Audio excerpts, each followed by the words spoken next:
Нэстэ амар зогч нь энэ дөрөв өч дөрмөр гэж байгаа шүү. За 1 2 3 нөгөө колонкуудтай холбоотой гадуур явж байгаа танилцуулсан. Тэгээд тэн дээр бас унж явж байгаа мотоны талаар за тэрний өмнөх оруулсан бас машинтай холбоотой ингээд нэг юм айхтар радар мадар камер бичдэг гэдээ бас бичлэг оруулсан. Бас яг ямар машин унд юм бэ танилцуулаач гэд аюу хүмүүс асуугаадсэн. Тэгээд тэрнтэй холбоотой таагтай танилцуулж байгаа шүү. За энэ яг ямар машин юм бэ? GWM буюу одоо Great Wall Motors гэдэг хятадын прод машинаараа тэргүүлэгч компани бүтээл. За танк 300 High 4T гэдэг 25 оноос хойш гарсан загвар. За дахиад шинжлэхтэд бас 26 онд бас дахиад энэ дараагийн загвар ZZ гэдэг загвар гарцсан байгаа. За мэдээж машин худалдаж авсан газар маань бол манай Бодонгийн дүүнэр байгаа. Bodonгийн залуучууд манаас оруулж ирсэн. Гадна талаасаа бол ерөнхий байдлаар нэг иймэрхүү байдалтай харагдана. Танк 300 High 4T. За машины хувь хит оффроуд ер нь бол оффроуд тал руугаа чиглэлсэн машин байгаа. Гэхдээ 5 тух тансаг байдал нь бол яг адилхан хэвээрээ. Та нарт ингээл харуулах юм бол дотор салаа малаа нэг иймэрхүү байдалтай. За суудлууд нь халан өрн масаж шин. За урдаа айгуу гоё 14 орчим инчин том дийлэгцтэй. За тэгээд хойд 2 за 4H4L хүндрүүлэгч мост гэдэг ингээд бүх юм байгаа. Машин дөрөөсөө байхгүй юм байхгүй. За машины чадал хүчний хувьд бол 408 HP. За тэгээд 750 Нм торкоор ер нь бол мушгина гэж байгаа. За энэ үзүүлэлтийг нь ер нь бусад том та бүгдийн мэддэг машинтай харьцуулах юм бол Land 300-гийн Sport GR, за Nissan Patrol Y63. За өөр чи юу гэдэг вүлээ? За ингээд ер нь супер дупер нөгөө V6 Twin Turbo гэдэг ингээд том машинуудтай ер нь бол яг адилхан спектэй. За тэгээ машины үндсэн харьцаа хэмжээний хувьд бол яг оффроуддоо зориулсан хамгийн төгс одоо харьцаа хэмжээ. За мэдээж оффроуд төгс болгоход мэдээж зарим нэг зүйлсийг бол золиослсон байгаа энэ дэр. Тэр золиослсон хэсэг нь яг энэ хойтлын багажны хэсэг. Багажийг нь хүмүүс жоохон жижигхэн гэдэг. За миний хувьд бол яг нэлээ их юм хийцэн л байна. Гэтэ багаж бол олон ам бүлтэй айлд бол ялчгүй жижигдэн. Тэгэхээр тусдаа ялчгүй ачаа тавиад дээр нь юм ачихгүй бол бас болохгүй. За тэгээд машинд байх хэвээр бүх юм байгаад байгаа. Энэ хойноо 200-аар гаргадаг 2.2 кW-ын чадалтай. За тэгээд TAC 300 High 4T гэд нэрлэдэг байгаа. За энэ бол High Intelligence буюу одоо ухаалаг системтэй. За тэгээд дээрэс нь T буюу Turbo гэсэн утгатай.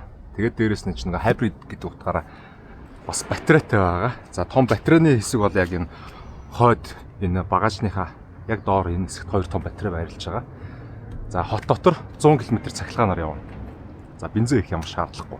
Хот дотор бол цэнэглээд яваад иж болно. Гэхдээ тэгэд яг хэмнэлтийг үзүүлж болно. Гэхдээ энэ яг үндсэн батарейны зориулт нь яг миний бодлоор нэг огцом өндөр хүч гаргахад зориулсан болов гэж би бол хувьдаа бодоод идэв. За хот дотор нэг батарейгаар цэнэглээд төгжрөөнд явхад нэг 50-60 км наа. За тэгээд 220 цэнэглэхэд нэг бүтэн өдөржин буюу 8 цаг болно. 380-д бол нэг 45 минутанд 380 цэнэглэлчин. За одоогийн байдлаар ер нь бол цэнэглэлсэн байна. Тэгээд 100-аас нэг 57%-тай буюу зөвхөн цахилгаанаараа яваад байгаа. За нэг ийм сайхан 2.0 турбо хөдөлгөөртэй hybrid бензин цахилгаан хосолсон. За хит оффроуд зориулсан машин байгаа. За тэгээд бичлэгүүдийг нь та нар үзсэн баха. Манай Бодонгийн дүүнэрийн тест хийгээд байдаг 0045 гэдэг яг энийг азраг болгоцсон портал тэнхлэг тавьсан бас нэг амбрид байгаа. За машины хувьд мэдээж таг сток тоноггүйгээрээ бол жоохон сүргүү харагдана. Тэрийг бол бараг хүн болго мэдж байгаа дөө ингээд дотгошоогоо 2 дугуйн хавчсан. За тэгээд нэг юм юу жоохон сүргүү харагдана. За тэгээд тоноглоод буюу одоо 4 обод дугуйгийн солиод ингээд ачаа тавиад snorkel энэ төр тавиад ирэхээр үнэхээр үзэмж нь бол үнэхээр бест харагдана. Та нар ч гэсэн камер дээр ингээ харахад бол гэлт мэдгэж байгаа илүү дээ. За мэдээж бүх тоногуд бол манай Бодонгийн дүүнэр бүгдийг тоноглож өгсөн. За энэ бас тэндээс бас бүгд захиалгаар авчир тавьсан. За обод бол өвцөгийн тусгай захиалгаар хийдэг обод. За энэ дугууны хувьд бол нэг алдарт хагардаггүй дугуй байгаа. Skua Motors гэдэг газрын оруулж ирдэг Airstone гэдэг одоо хагардаггүй 33 инчийн дугуй 285 70 17 одоо. Яг давуу талууд нь бол шууд 33 инч буюу 35 хүртэл ер нь шууд ордог. 35 хүртэл орно. Гэхдээ 35 ороход яг өрүүл дарахад энд тавирна. Бусдаар бол асуудалгүй. Тэгэхээр яг ер нь бол төрмөл оффроуд машин гэж бол 100 хэлэхэд бол буруудахгүй. Ер нь бол төрцөн оффроуд. Гэхдээ hybrid оффроуд. Тэгээд энэтэй бол ер нь оффроуд шавар цас баснд ер нь үеийн машинтайгаа харьцуулахад бол дэндүү хол тасарсан. За ханшин нэг ойролцоогоор зах зээлийн ханш одоо зарагдж байгаа 150 орчим сая. За дараагийн загвар нь мэдээж тэгэл 160 70 гэдэг болоо явчихна. Тэгэхэд яг үеийн өөр 150 орчим сая төгрөгийн зарагддаг машинуудтай харьцуулахад ер нь хайрцаг машин байхгүй. Шууд үннийг нь л хэлээ. Ягаад гэвэл хүчин орог даблдаад 3 дахин илүү өндөр спек хүчтэй.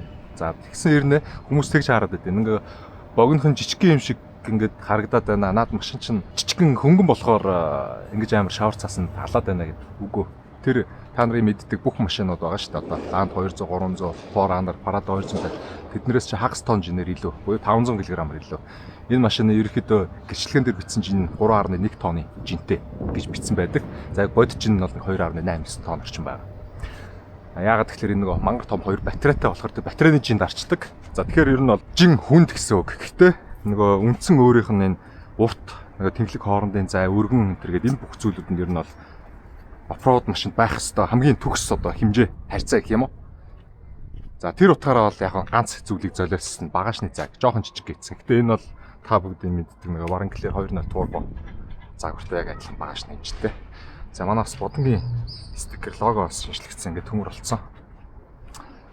За ийм байна. За ачааны хувьд бол AT-гээ далдарт одоо айхтраас тоног гэдэг брэндээс ачаа байгаа. Хийц цагаар нь харуулдаг бас ямаргүй яагаад мэдчихэж байгаа л үү те. Тэгээд Бэтлийн баг 200 кг-ын даацтай авах энэ зөвхөн нэг хөндлөн төмөрнө гэсэн дотроо нэмэлт хүчтэй л те. За тэгээд шууд өөр сүр дээрээ суучдаг. За энэ стикер бол сүүлд Jurassic Park-ийн бой стикер аваад тавьчихсан. За обод дугуй солилцсон. За уртлын гэрэл бас нэлээд үнэтэй. За энгийн подвор дээр улаан шараар хүрээ насдаг. За үндсэн хол дээр бол цагаанаараа амар хол тусчдаг. За ийм сайхан машин байна. Тэгээд хүчний хувьд бол 408 HP. За хойд дугуйгаа бол хөдөлгөтөй шатаан. Ер нь бол тэгээд лаунч нөгөө турбо буст хураан ухраа бүх зүйлүүд энэ машин дээр байгаа. За одоо бол тэгээд дандаа 100% цахилгаанаараа явж байна. За тэгээд дээрэл үгтэй. За хойноо бол ингээд 3-4 чөлөөтэй суучна. За машины хувьд бол яг иймэрхүү айгүй гоё юм бит ихтэйхэн органик эргономик тал дээр бол маш гоё. За энэ дэлгэсний хэмжээ бол үнэн гоё төгс. Энэ дээрээс бүх юм чинь энэ машинд бол ер нь байхгүй юм байхгүй дээ. За тэгээд сандал суудал хүрнэ массаж одоо энэ ингээ хүргэлт нь байна. Ерөөс бүхэл юм байгаа. Тэгээд массаж хийх үү яах вэ хийх үү. Энэ сит дээр нь оронгот массаж нь байна, хална хөрнө. За тэгээд энэ арааны хувьд бол мэдээж энэ чинь тийшээ доошоо артлаараа явчихна. За paddle shift гэдэг нэг 1 2 3 гээд эндээсээ солио явчихдаг араанаас байна. За тэгээд хойноо диплокто яг миний машины хувьд гэсэн үг. За зөвхөн урдаас диплокто энтриг бол авч болно. За энэ дээр зөвхөн хойноод диплокто, за тэгээ уруу, за богино зай эргэлт энтриг ингээ бүх юм байна. За одоо бол ер нь бол heavy буюу одоо энэ горим за normal, за sport 2H 4H 4L. За энэ дээр хөдөлгүүр ас чиглэж штэ спорт дээр. За энийг нь бол eco дээр тавиад. За хот дотор бол одоо ер нь hybrid горимор яваад байгаа юм. HEV гэсэн. За энэ бол бензин цахилгаан хосолсон. Гэхдээ дийлэнх нь буюу цахилгаанаар явнаа. За смарт дээр бол тасралтгүй батарейгаа цэнэглээд явчихна. За EV дээр мотор унтарсан 100% цахилгаанаар. За тэгээд бичлэгтэй хамт давхар нэг би өвөл шавар цаас 100 мөн алж чадчих байгаа бас гой энэний бичлэгүүдийг оруулчих.